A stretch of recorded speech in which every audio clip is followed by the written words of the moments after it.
Olá, sejam todos bem-vindos a mais uma aula de História. Eu sou o professor Elvis. O tema de nossa aula de hoje será a unificação da Itália e da Alemanha. Então, pegue o seu papel e a sua caneta, faça as suas anotações para que você venha aproveitar melhor tudo o que eu pretendo passar hoje para vocês nessa aula. Durante toda a Idade Média, a região da Itália, da Península Itálica, você pode acompanhar aqui no mapa, ela era formada por várias regiões independentes. Então não era uma região unificada, né? Não é a Itália como nós conhecemos hoje, né? Você tinha aqui ao norte a região de Piemonte, Savoia, Lombardia, Veneza, Toscana, né? Então era tudo reinos independentes, né, um dos outros. Isso começou a mudar quando a região de Piemonte, essa região aqui em cima, ela começou a passar por um processo de industrialização muito forte. A indústria começou a se desenvolver nessa região, e economicamente a região de Piemonte começou a se destacar.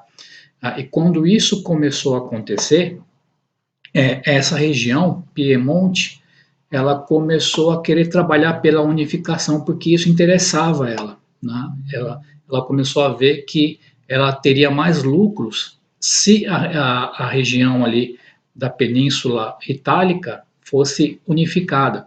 Por causa disso, o rei dessa região, o Carlos Alberto, né, pode observar aqui o Carlos Alberto, ele começou a trabalhar pela unificação da Itália. Né? Trabalhar de que forma? Ele começou a entrar em guerra com o Império Austro-Húngaro, né, que era a região que dominava ali grande parte da Península Itálica naquela época. Né? Então ele declarou guerra ao Império Austro-Húngaro na tentativa de expulsar os austro-húngaros de lá, né, e unificar a Itália. Essa foi a primeira tentativa de unificação da Itália, que não deu certo. Né? O rei Carlos Alberto ele foi derrotado, né? Ele inclusive ele perdeu o título de rei dele, né? Teve que abdicar do trono, né? E essa foi uma tentativa fracassada. Tá? Mas, tempos depois, o sucessor do Carlos Alberto, ele fez uma nova tentativa. Né? O Vítor Emanuel II, né, esse cidadão aqui, ele empreendeu uma nova tentativa de unificar a Itália. Né? E para isso, ele se aproximou da França e da Inglaterra, que eram duas nações que também tinham interesses na unificação da Itália. Né? Então, em 1859, houve uma outra guerra, né? E dessa vez, com a ajuda da França e da Inglaterra, ele conseguiu vencer, né? Pelo menos ali na parte norte da península, né? Ele obteve vitória, ele conseguiu expulsar os austro-húngaros de lá.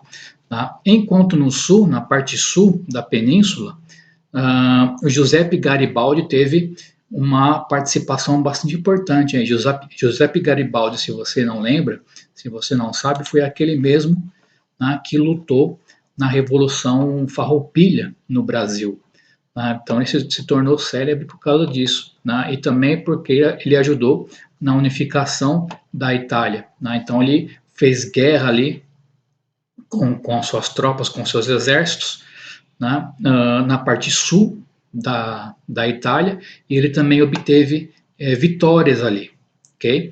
Mas a intenção do Garibaldi era o quê? Era criar uma república ali. Né? Quando ele viu que não seria possível, então ele achou por bem, né, entregar essa região ao comando do Vítor Emanuel II, né, que se tornou então o primeiro rei da Itália. Tá? Então essa foi a unificação da Itália. Tá? Vamos falar agora sobre a unificação da Alemanha. A Alemanha, assim como a Itália, no século XIX, ela era toda formada por estados independentes. Eram 39 estados independentes, né, que hoje, que naquela época formavam a antiga região ali. Dentre esses estados independentes havia a Prússia, que era a mais desenvolvida, né, e a mais forte dessas regiões. Tá? E o rei da Prússia era Guilherme I. Né? Guilherme I era o rei que dominava ali na Prússia. O Guilherme I, ele contratou, né, ele convocou para ser primeiro-ministro dele o Otto von Bismarck. Né? Grave bem esse nome aí, Otto von Bismarck. Né? Ele foi primeiro-ministro da Prússia, né? E hoje ele é considerado um dos maiores políticos do mundo, né, de todos os tempos, né, por causa das vitórias e dos sucessos que ele teve na sua carreira, né? Otto von Bismarck, né, esse cidadão aqui. Tá? E o Otto von Bismarck ele foi o responsável pela unificação da Alemanha. Né? Em 1862 ele começou ali a organizar os exércitos, né? E ele começou uma série de conflitos militares, né, contra a Dinamarca, contra o Império Austro-Húngaro, que tinha domínios ali na região. Né? Então ele conseguiu vitórias contra eles. Em 1870 houve a Guerra Franco-Prussiana, né? A Prússia entrou em conflito com os franceses, que também tinham dominações ali na região, né? E ele conseguiu derrotar todos. Né? O Otto von Bismarck, né? Além de ser um grande político, um grande estadista, ele também era um grande general, né? um grande comandante de exército. Né? E ele conseguiu essas vitórias importantes, né? Derrotou os franceses nessa guerra, e a partir daí, então a Alemanha se tornou um país, uma região unificada, tá? Sob o comando agora de Guilherme I da Prússia, que foi o primeiro rei da Alemanha. Tá? Aí Guilherme I, primeiro rei da Alemanha. Ok? Então, essa foi a nossa aula de hoje. Muito obrigado pela atenção de vocês e até a próxima.